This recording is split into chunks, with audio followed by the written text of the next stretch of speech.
Olá, sejam bem-vindos a mais uma videoaula sobre reologia aplicada ao petróleo e gás. Nosso assunto de hoje é fundamentos de reologia. Os tópicos a serem abordados são tipos de regimes de fluxo ou também tipos de regimes de escoamento. Além disso, número de Reynolds. Ao término desta aula, você será capaz de conhecer os diferentes tipos de fluxo e também compreender o que é o número de Reynolds e a sua importância para os estudos dos fluidos. Beleza? Osbert Reynolds, nascido em 1842 e viveu até 1912. Ele foi um físico britânico que demonstrou a existência de dois tipos de fluxo, o fluxo laminar e o fluxo turbulento. Como que ele fez isso? Através de um experimento em um tubo circular, em diâmetros pequenos ou em situações de baixa velocidade, ele verificava que o fluido fazia com que o fluxo fosse laminar. O fluido passava por um escoamento laminar. Enquanto que, se o experimento fosse realizado em situações de altas velocidades ou em tubos de grandes diâmetros, o fluido experimentava um regime turbulento. Mas afinal, o que são o regime de fluxo laminar e o regime de fluxo turbulento? É isso que vamos ver agora. O fluxo laminar, ele é o deslocamento em lâminas individuais e sem trocas de massa em si. Ele é um fluxo que acontece em um regime constante e calmo.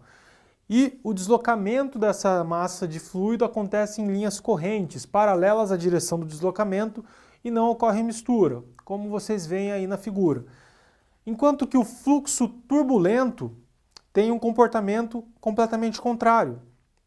Ele tem um movimento completamente aleatório, caótico e tem curvas de direção completamente acentuadas.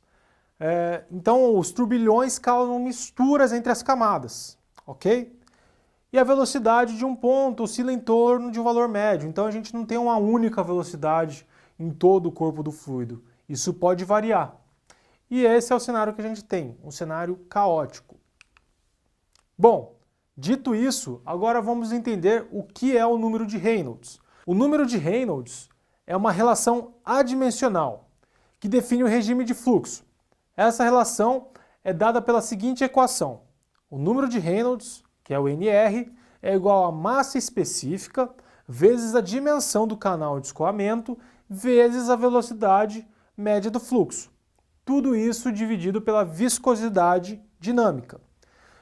O que significa ser uma relação adimensional? Significa que o número de Reynolds não tem uma unidade. Ele é um número sem unidade, ok?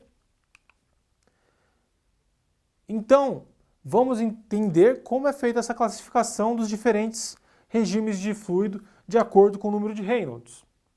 Bom, nessa tabela a gente vê diferentes intervalos dos números de Reynolds e o tipo de fluxo associado.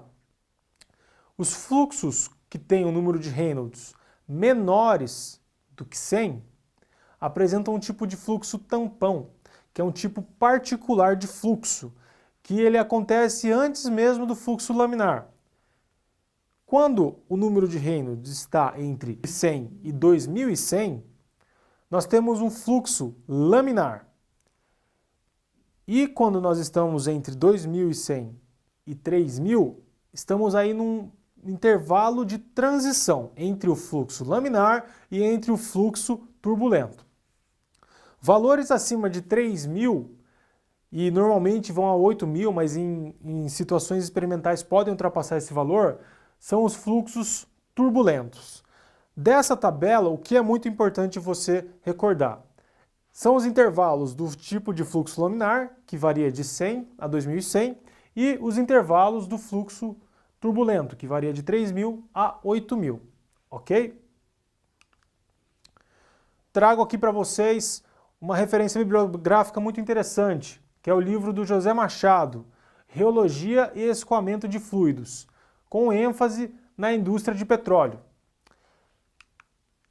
Bom, chegamos ao final de mais uma videoaula sobre fundamentos de reologia. Espero que tenham gostado, visitem nossas redes sociais e até a próxima!